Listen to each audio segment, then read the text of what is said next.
Bonjour, le petit partage du jour, c'est pour vous inviter à avoir plus confiance en vous et à prendre conscience que c'est pas la technique du Ho'oponopono, c'est pas la technique des bonhommes allumettes ou n'importe quelle autre technique qui n'a rien de négatif.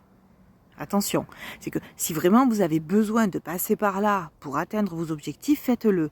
Ce qui se passe, c'est que vous vous appuyez sur une béquille, c'est-à-dire que vous ne vous appuyez pas sur votre volonté personnelle, sur votre force intérieure pour combattre et dépasser une peur, une souffrance, peu importe le libellé, l'adjectif qualificatif sur l'émotion, sur la mémoire.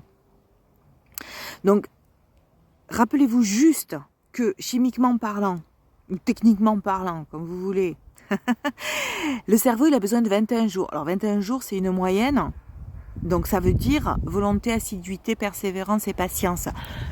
Je l'ai décidé, donc je m'y tiens, je persévère, c'est-à-dire que tous les jours, je me bats contre ce truc-là que je veux qu'il dégage de ma vie, que je veux plus subir, que je veux plus avoir là, en travers de mon chemin.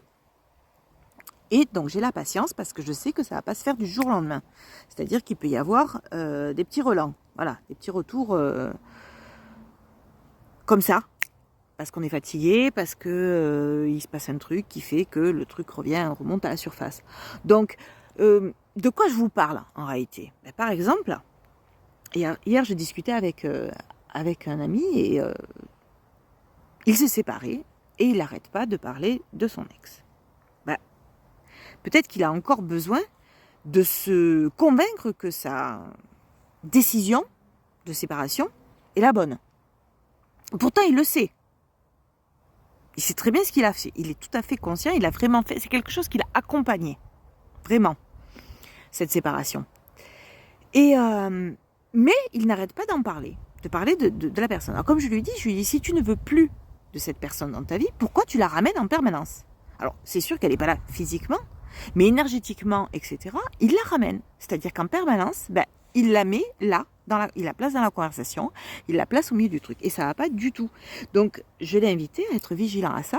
Et donc, s'il se surprend à en parler, d'écourter sa phrase le plus possible, jusqu'à ce que il arrive à plus du tout la placer là au milieu. Et même après, l'exercice sera de la chasser de ses pensées. Il faut vraiment se séparer, se désolidariser, faire une scission.